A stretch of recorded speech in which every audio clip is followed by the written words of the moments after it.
Don't forget the Palestinian brothers and sisters in your du'as. I'm going to leave a link in the description in case you want to donate to a charity that has a 100% donation policy. Assalamu alaikum guys, and welcome to another episode of Smile to Jannah. The Islam versus Poirier MMA fight is well on the way tonight. And as with any fight, there is always drama that follows before it. And this was no exception. You're going to be diving for my legs. Don't sleep. Don't say. Don't sleep.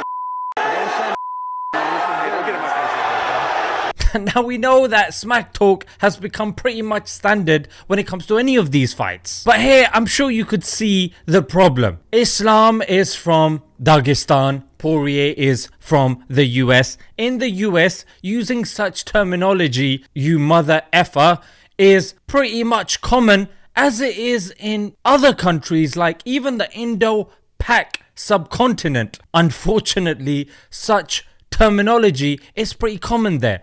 However, distinguishing between culture and religion, in Islam we have a saying of the Prophet, peace be upon him, where he says insulting someone else's mother and father is akin to insulting your own, because naturally when you insult their parents, they will then retaliate and do the same to you. Similar sentiments are said with regards to insulting someone else's religion as well. So then we could see that it was a misunderstanding.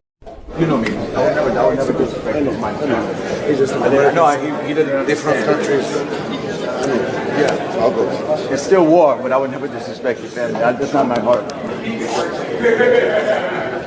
I am happy to understand what they mean, because it's not good in our country. Maybe in US it's good, but our country it's not. And frankly, it was a breath of fresh air to see, you know what I mean, that a person taking the honor of their parents seriously. And I guess that would be my first kind of critique, that how much have our cultures fallen that we are using and normalizing such insults. I mean, like I said, be it in America, be it in the Indo-Pak subcontinent, either way, it's unacceptable. And that's why we require religion. Because culture is man-made, can be manipulated and changed based on the whims and the desires of the people. Religion is objective, comes from a perfect source, and is timeless and the most practical for us. So that was number one. Number two, it also shows me that the apple doesn't fall far from the tree. We know Khabib Nurmagomedov, the champ, the legend when it comes to the sport of MMA, has trained Islam and is from the same camp as him, gives him that support.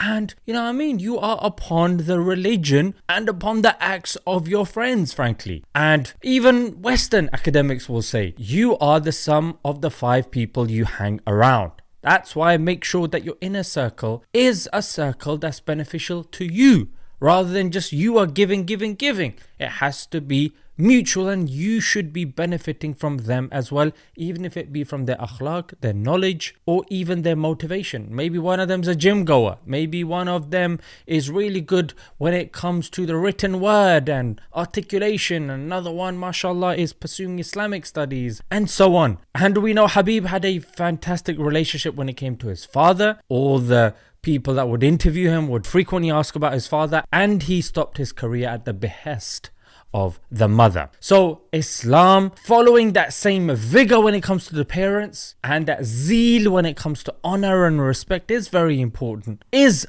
unsurprising, frankly, based upon the surrounding and the people around him. And the third and final thing I wanted to emphasize is communication. Yeah, that's one of the lessons we can take from this, is often when we're interacting with people, it is as if we are speaking different languages. It is as if we are coming from different backgrounds, as we saw over here. But how do we apply it ourselves? Men, when we're communicating with the opposite gender, we come across in our heads to be very logical, rational, methodical. However, the opposite gender doesn't necessarily follow that structure and guideline.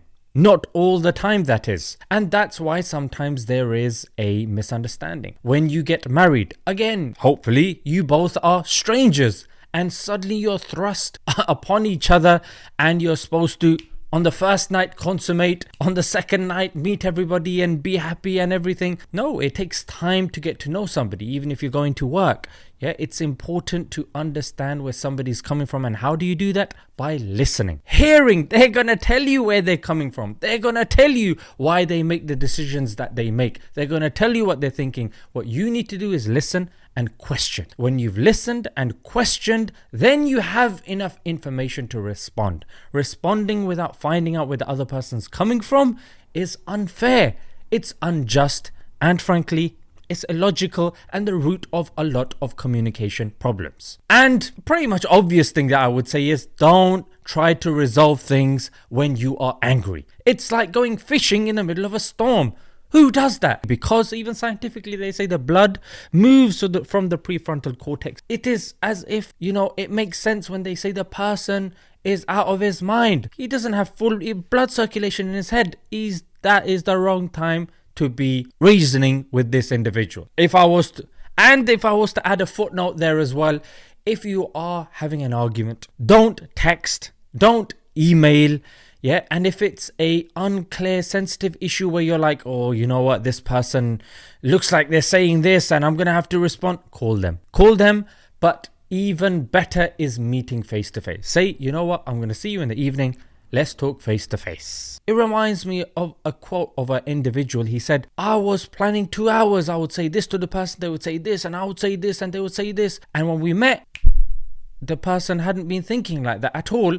And it literally blew over in a matter of seconds. Things are blown up in our heads bigger than we expect them to be. So alhamdulillah, the match will be happening today.